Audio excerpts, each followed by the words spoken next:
Appreciations can be simply acknowledging someone, it can be seeing them, it can be giving them a compliment on something that you notice about them or something that they're wearing, anything that's authentic or genuine.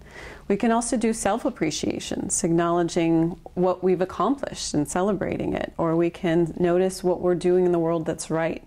And so there's a whole body of research that talks about all of this concept of appreciation. And so positive psychology is one way to look at it. Appreciative inquiry is one of the modalities within positive psychology. There's a ton of research on happiness that is all really meaningful.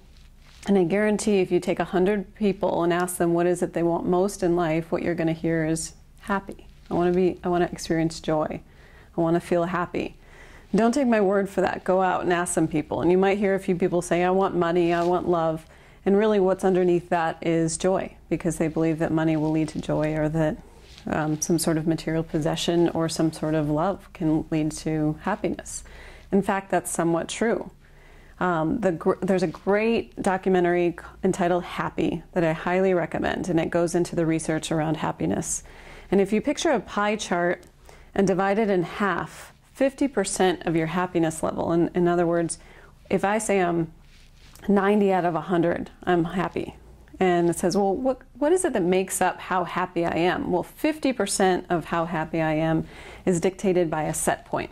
So we're born, in essence, with a set point of happiness, something that I like to call an upper limit, which is a word that I get from Gay Hendricks, and I highly recommend his book, The Big Leap. 10% of happiness is dictated by circumstance. So that's where the money, the car, the relationship comes into play. We will see a slight increase in happiness of someone who wins the lottery. We will see a slight decrease in happiness with someone that has an incredible accident, for example, someone who becomes paraplegic. But it's temporary in both situations. They'll both come back to their set point. So circumstances has very little impact on our sustained happiness. 40% is optional activities.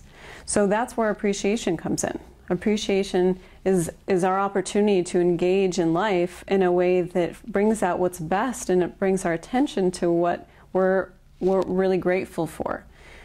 And we can see that in all sorts of areas of the world. At A New Path, what we do is we work with men in recovery, and we help them transform their lives. Now that I'm sober, what am I going to do with myself? What does my life look like?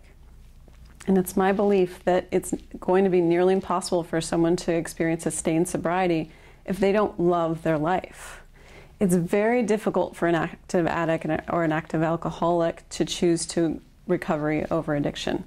So what helps in that process, which is really a daily recommitment, is to feel like life is so amazing that there's no room for me to have addiction in my life. I can't go out drinking tonight because tomorrow I'm going to be hungover and I'm going to miss out on my amazing morning that I usually have. And so it's a slow process of being able to support individuals in recognizing what is it that I most love about life, and how can I bring more and more and more of that into how I set myself up for success. So that's really, in a nutshell, how appreciation, honoring ourselves, honoring others, is linked up with sustained happiness and sustained sobriety. And in closing, I want to encourage anyone to reach out to me if they're interested in learning more about what it is that I do, what it is I'm talking about, or how we integrate this into our work at A New Path. So easy ways to do that is to go online, anewpath.com. And we're located in Carbondale, Colorado. It's also an easy Google search. My background is in business psychology, and I can talk about this for days. So to anyone who's interested in knowing what this looks like on an individual level, please reach out to me anytime.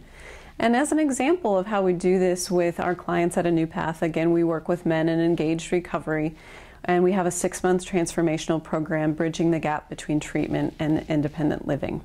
And how we integrate this concept of appreciation is we open all of our groups with who has something amazing that they accomplished this week that they want to celebrate. And we do that as a group. And we also want to make sure that we're acknowledging any milestones along the way. And that has to do with sobriety, but it also has to do with life. When you go out there for that job interview, let's celebrate the fact that you got the interview. Let's not wait till you get the job to celebrate. And so as you're celebrating more and more and integrating appreciation into your life, you'll notice that your happiness level goes up.